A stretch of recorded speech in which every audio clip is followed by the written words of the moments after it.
नीले कबूतरों ज्यादा मत उड़ो, ये बात याद रखो कि तुम्हारे बाबा साहब को पढ़ने के लिए स्कॉलरशिप हमारे बड़ौदा साहब ने ही दी थी। ये आर्गुमेंट बहुत सुनने को मिलता है सवर्णों की तरफ से और ये बात बिल्कुल सत्य है।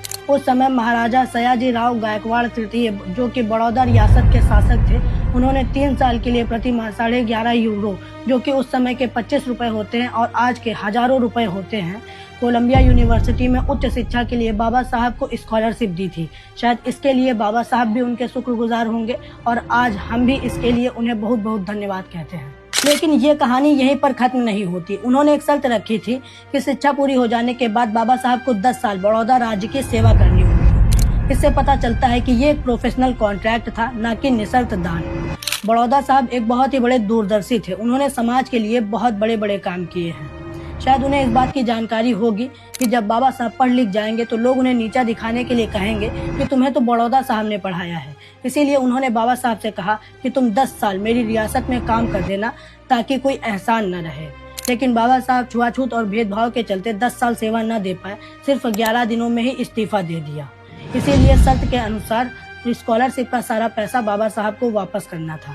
बाबा साहब की कहानी में बड़ौदा साहब से ज्यादा योगदान साहू जी महाराज का रहा, लेकिन साहू जी महाराज को कोई जानता तक नहीं। बड़ौदा साहब से स्कॉलरशिप दिलाने से लेकर बाबा साहब को एक सफल राजनीतिज्ञ बनाने तक साहू जी महाराज का पूरा योगदान रहा।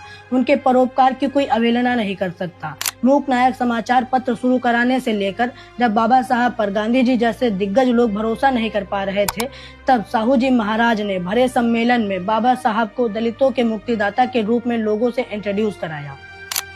इस मानगांव परिषद ने मुझे विश्वास दिलाया है कि आपको अंबेडकर के रूप में अपना उद्धारक मिल गया। मुझे भरोसा है ये आपकी बेड़ियां तोड़ डालेंगे।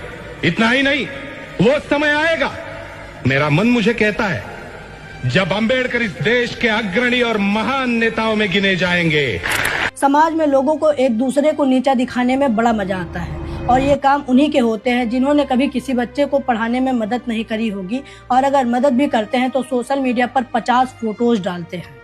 और इधर कभी किसी भी लेख या किताब में बड़ौदा साहब ने नहीं कहा कि मैंने अंबेडकर साहब को पढ़ाने में मदद की, और ना ही साहू जी महाराज ने कहा कि मैंने बाबा साहब को राजनीतिक मंच दिया, क्योंकि उन्हें पता है कि बाबा साहब ने जो भी हासिल किया है वो सब अपनी मेहनत, संघर्ष और अपने लोगों के समर्थन से किया है, ना कि किसी के दया एहसान से।